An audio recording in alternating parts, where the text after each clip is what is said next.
If you're looking for a fast recipe, always go for a stir fry. They're some of the fastest recipes out there, and it's because everything is cut into small pieces. Today I'm making an asparagus, snap pea, and steak stir fry that's really delicious and really fast. Try this one, I think you'll agree with me that it's quite delicious. The first thing that I'm doing is preparing my sugar snap peas. You just want to remove both the ends, and then sometimes there's a string that runs along here.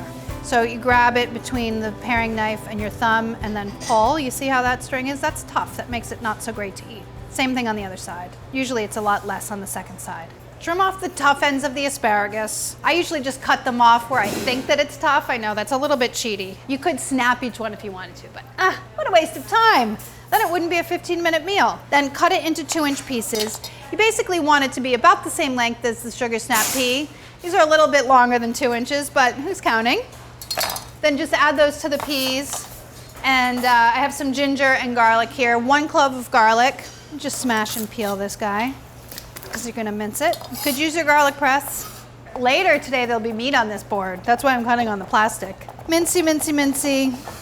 That can go right in the bowl too. All the vegetables are gonna cook at the same time, including the aromatics, which are the garlic and the ginger, so they can go straight into the bowl together.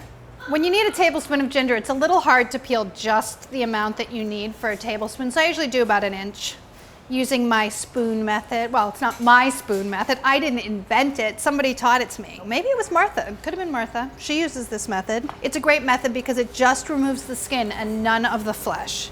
Then cut it into very, very thin rounds across the fibers. You want to cut them across really small so that they're not stringy. See those fibers right there?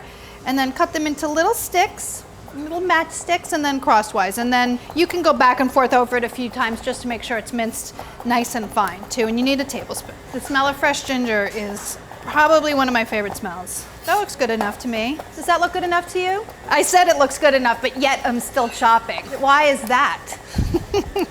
All right, now it really is good enough. All that's left to do is cut the meat.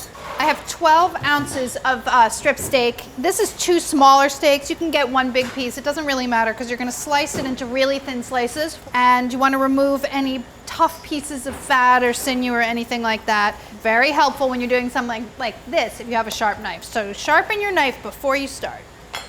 Then you're going to want to cut it across the steaks into very, very thin slices so it cooks really fast. This steak's slicing really nicely, but sometimes it's a little bit hard. And one of the things that makes it easier to cut things really thinly is if you freeze it just a little bit. So throw your steak in the freezer for, I don't know, like 15 minutes and then take it out, and it makes it really easy to slice super thin. But this one doesn't need it. It could be that my knife is extra sharp. That's it. Everything is all prepped. Everything is prepped ahead. So I'm going to take my steak and take my veg. I'm going to go to the stove. I have my wok preheating because I want it really, really hot when I add my steak because you want to get a nice sear on it. First, I want to season it, a little bit of salt, not too much because there's going to be soy sauce, and then a little bit of pepper. So I need a tablespoon of oil here, tablespoon in a really hot pan, swirl it around, and then your steak goes right in, and then let it sear. Let it sit for a second before you stir it. I like to press on it just a little bit to increase the contact with the pan. This is the hottest time you're ever going to have your pan, so take advantage of that for some really nice browning. Once it sits for about 2 minutes on the first side, you can turn it over and cook it for 30 seconds, then take it out of the pan. And because the pan was so hot, you got some nice browning here too. I'm not too worried about getting it completely cooked because it's going to go back in the pan at the end, and in fact, it will overcook. Once it's cooked for another 30 seconds, just slide it out of your pan into a bowl. Add more oil. Then the vegetables go right in that same pan. The reason I'm doing this in batches is because my wok at home and the heat on my stove at home is not hot enough to cook everything together like in a restaurant. Once this is in your pan, which should still be pretty hot, it needs to cook for about 4 minutes. You can stir it every once in a while, but while you're waiting for it to cook, you can stir together a little sauce. Don't leave it alone too much or the garlic will burn. I need a tablespoon of soy sauce. You can use low sodium if you want to. Tablespoon of rice vinegar, little tang, little salt. Teaspoon of sugar, just for a nice balance, and then whisk that together. All right, I really do need to check this one more time because I don't want my garlic to burn. It smells really good and really fragrant. The veg are starting to turn a little bit bright green. That means they're getting close to being done. Add the sauce to your pan. Steamy. I love when that happens. That means your pan's nice and hot. Once you add your sauce, just stir it around for a few seconds and it's done. Oh, I forgot. It's not totally done. I didn't add the meat back. Add the meat. Then toss it around.